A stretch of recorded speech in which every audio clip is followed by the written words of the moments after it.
Halo, welcome to Hydro Farm TV. Nama saya Wirawan. Kali ini kita bicarakan topik yang seru, banyak orang tanya terus kepada kami. Yaitu, kenapa makanan tidak boleh dipanasin? Tahu nggak Pak, kalau makanan dipanasin, kata orang akan menjadi racun. Apa benar? Begitu? Pasti ada teorinya di belakangnya. Ayo kita pelajarin ya. Seringkali kita kalau habis makan malam, makan siang, tidak habis, kita sayang. Kita biasanya masukin ke dalam kotak, dalam box, masukin, simpen di kulkas. Nanti udah sore hari, kita mau ulang makan lagi, kita hangetin lagi, kita panas lagi, kita makan. Nah seringkali secara rasa, mungkin kalau udah ditaruh di kulkas, makanan itu nggak berubah. But kuncinya, zatnya atau nutrisinya akan berubah kalau kita panasinnya salah atau makanannya salah panasin, itu akan menjadi racun. Racunnya nggak tanggung-tanggung. Karsinogen atau ibaratnya sel-sel yang rusak, zat-zat yang rusak itu menjadi racun. Racunnya bisa mengakibatkan kita makan kanker. Prinsipnya kita menjadi kanker makanannya. Loh, kok begitu hebat ya? Benar. Salah satu sampel yang kalau kita sering bilang, kita jangan makan barbecue beef atau barbecue sesuatu yang di barbecue sampai gosong hitam. Nah, yang namanya gosong hitam itu adalah selnya merusak. Sel merusak, membusuk.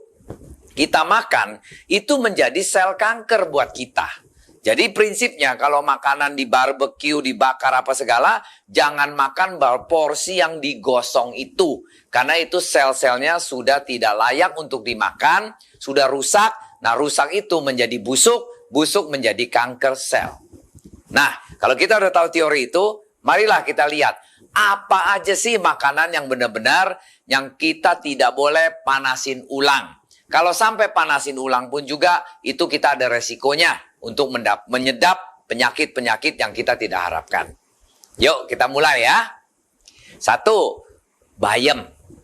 Bayam seringkali orang makan kalau gado-gado itu direbus langsung dimakan sekali aja. Bayam itu karena mengandung banyak zat besi, nitrat. Jadi kalau waktu bayam itu zat besinya tinggi, waktu kita panasin itu berubah dia punya nitratnya menjadi nitrate. Nitrate menjadi nitrit. Nah nitrit itu akan memproduksikan karsinogen, yaitu sel kanker.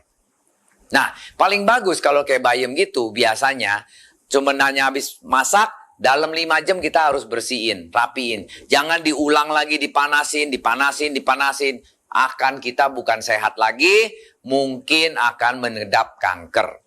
Jadi selain bayam ada beberapa macam sayur yang karakternya sama, yaitu mengandung banyak zat-zat yang vitamin, tetapi dia bisa berubah dari nitrate jadi nitrit. Nah nitritnya itu akan menjadi karsinogen. Apa aja sayur-sayur yang mirip dengan bayam yang tidak boleh dipanasin selain bayam tadi? Kedua, seledri. Seledri biasanya kalau orang di luar negeri makannya mentah, digroyoking gitu kayak makan apple. Seledri atau dipotong-potong dicampur dengan salad, enak, garing.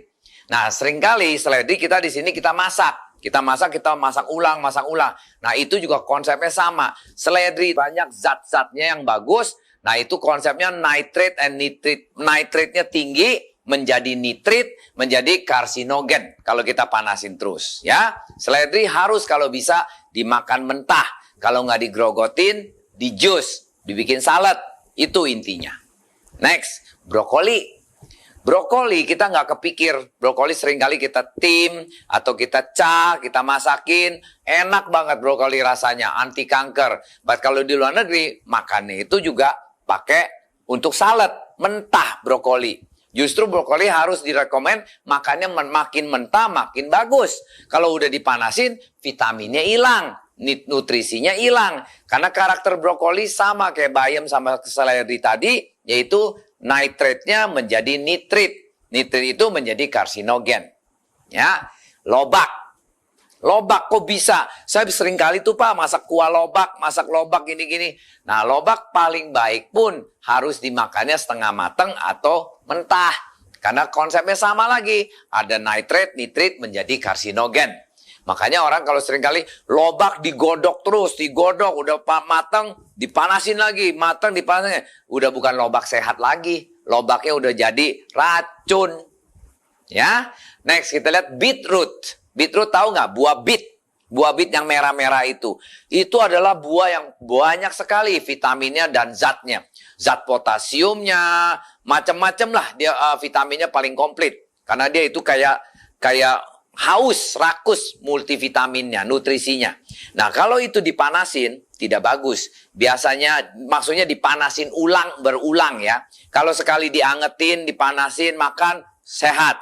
Paling bagus juga habis direbus, dipotong, makan, mentah pun paling bagus. Kasusnya seringkali kalau di dalam salad kita potongin beetroot yang mentah, bagus. Kalau enggak yang habis direbus, setengah mateng atau masih mateng-mateng fresh, kita makan beetroot itu. Enak kok, lembek-lembek, merah-merah begitu. Cuman jangan beetroot itu udah mateng, udah jadi mateng, dipanasin lagi, akan menjadi jelek.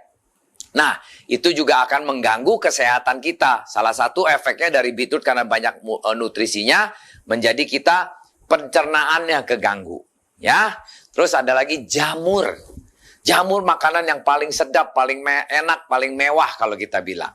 Anda tahu nggak di dalam jamur itu vitaminnya banyak? Itu banyak sekali vitamin B. Bagus buat kanker, protein tinggi, tidak boleh dipanasin lagi.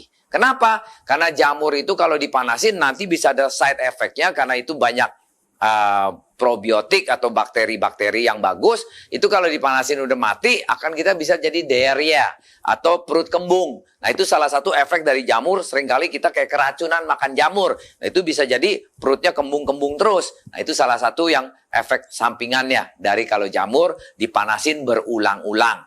Ya, next, ayam. Kepikir nggak ayam bisa dipanasin nggak boleh? Hah? Kok bisa? Ya memang. Ayam itu karena penuh dengan protein tinggi. Ayam proteinnya tinggi. Nah, kalau dipanasin-panasin proteinnya jadi hilang. Jadi tidak ada fungsinya lagi, cuma dagingnya aja. Nah, itu Pak, kalau mau masak ayam paling gampang, jangan selalu digoreng karena vitaminnya hilang. Makanya orang bilang kalau makan ayam gorengan itu nggak bagus. Ayam kalau mau dimasak kuah, atau mau direbus, atau mau dicah, usahakan memaintain dia punya protein tingginya itu preserve dengan low heat, api yang agak kecil.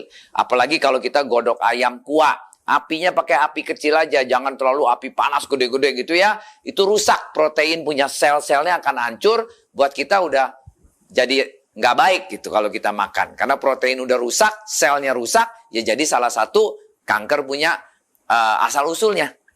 Ya. Sama dengan telur. Kalau ayam banyak protein, telur juga banyak proteinnya tinggi. Nah, kalau telur dipanasin terus-terus, apalagi kita sering makan telur rebus, yang kuningnya itu udah jadi hitam-hitam. Itu rebusnya kelamaan banget. Terlalu mateng. Nah, itu kuning-kuning hitam itu, selain dia tinggi kolesterolnya jelek, menjadikan kanker juga itu karsinogennya. Karena sel telur yang vitamin di kuningnya itu jadi hitam, itu yang vitamin tingginya udah jadi rusak. Yang bagus gimana? Makan telur rebus, boleh kita makan telur rebus, harus dipanasinnya hanya 3/4 mateng. Masih ada telur kuningnya itu masih ada merah-merahnya di dalamnya itu. Kalau itu yang paling sempurna. Kayak gimana? Caranya masak telurnya ya. Kita rebus telur dalam air, api dinyalain, nggak usah terlalu gede. 7 menit sampai 8 menit dia sudah mendidih. Diangkat, langsung dicelepin air dingin, air es dingin. Jadi diangkat dari panas, langsung dicelepin di air es dingin. 2 menit, kemudian kita makan itu telur. Kita belek, kita pecahin, dalamnya masih setengah mateng atau 3/4 mateng. Nah, itu telur kalau kita makan, telur kuning dan putih kombinasi, itu akan menghasilkan nutrisi yang paling tinggi, kolesterol yang paling rendah.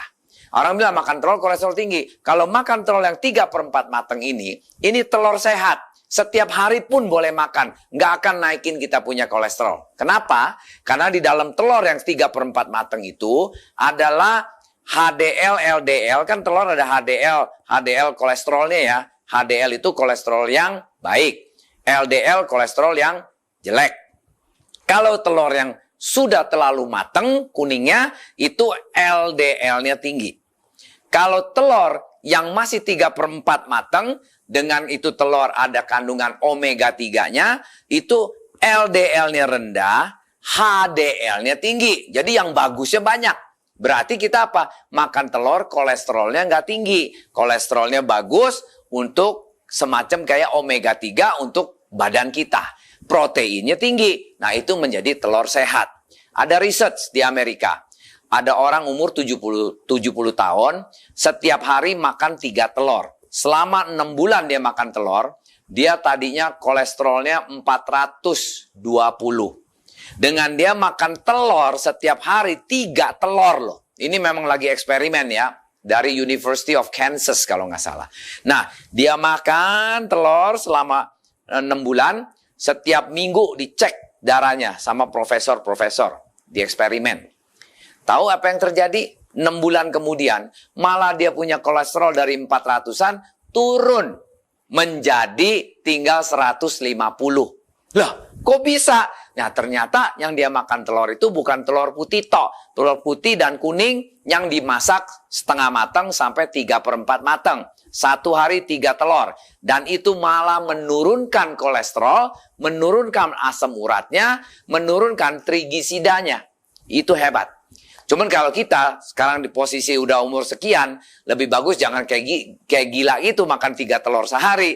Makanlah 1 telur, atau telur masih komplit ya, putih dan kuningnya 3/4 matang, jangan terlalu matang. At the same time, jangan dipanasin ulang, jangan digodok ulang. Telur itu sekali makan, prinsipnya seminggu 3 telur dah, 4 telur dah, putih kuning kombinasi selalu makan. Pasti sehat, tidak naikin kolesterol Anda. Ini saya berani ngomong begitu karena saya sendiri sudah praktekkan makan 3 telur seminggu sampai 4 telur seminggu, putih kuning bersatu, cara masaknya 3/4 matang, atau kalau mau camu apapun jangan sampai terlalu gosong, prinsipnya gitu. Kondisi 3/4 lah maksudnya ya. Nah, itu akan jadi sehat. Oke? Nah, kentang. Kentang itu mengandung vitamin B6, kalium, vitamin C juga tinggi. Nah, di kentang itu ada orang seringkali kentang sering direbus ulang, rebus ulang. Nah, itu juga nggak bagus. Kasusnya, kentang kayak gimana yang sering direbus ulang? Kalau kita makan siomay itu kan udah matang, direbus lagi. Itu bisa mengeluarkan namanya, ada zat yang namanya Clostridium botulinum. Apa itu kata-kata? Yaitu keracunan serius. Jadi kalau kita makan yang racun-racun yang kentang yang dipanasin ulang-ulang begitu, lambat daya tubuh kita udah lemah, kita bisa keracunan serius, itu bisa muncur-muncur, bisa kayak orang keracunan makan lah, prinsipnya gitu. Jadi kentang itu semestinya penuh dengan gizi, penuh dengan zat bagus, cuman kalau kelamaan dipanasin terus, digodok-godok terus atau dipanas ulang, akan menjadi racun buat kita. Nah, terakhir, nasi. Loh, kok kita nasi nggak boleh panas ulang? Berat, kita tahu nggak? Nasi kalau udah habis kita makan, sisanya itu kita diemin, itu pasti dikeroyokin, namanya banyak spora di dalamnya. Nasi itu. Nah, dengan banyak spora kita pikir, oke, panasin lagi deh, supaya matiin sporanya. Itu salah, nggak bener. Karena spora itu nggak bisa dimatiin dengan panas ulang. Nasi dipanasin 2 kali, itu dia punya zat-zatnya akan menjadi racun juga buat kita. Malahnya orang bilang, kalau makan nasi, dipanasin ulang punya nasi, itu malah jadi kencing manis kita tinggi. Nah, kita nggak sadar tuh. Itu benar. Karena nasi punya vitamin, dia punya nutrisinya kan bagus. Banyak karbonya. Nah, karbo itu nggak boleh dipanas ulang, akan menjadi racun. Makanya ini hari kalau nasi gimana? Ya udah sekali makan paling bagus. Kalau sampai mau dipanasin ulang, lebih baik jangan. Jadi nasi itu habis kita sisa makan, kita tutupin aja di wadah yang tertutup. Supaya spora tidak masuk, tidak timbul.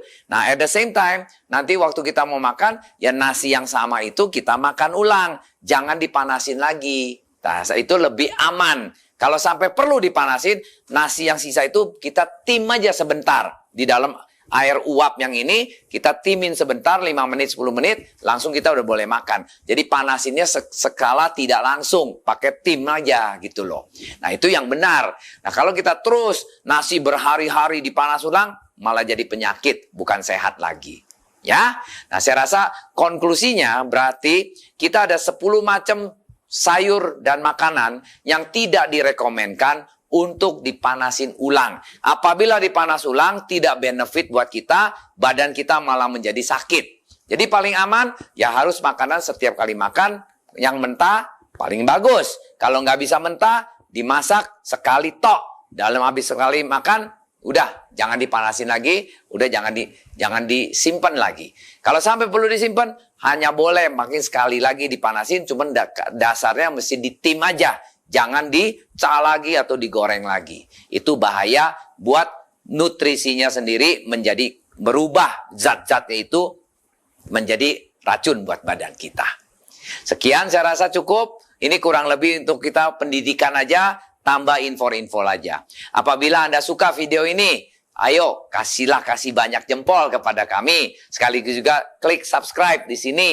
Tambah lagi, kalau bisa di-share kepada teman-teman, paling bagus ya. Belajar bersama kami, sehat bersama kami. Good in, good out. Sampai jumpa. Tung, tung, tung, tung.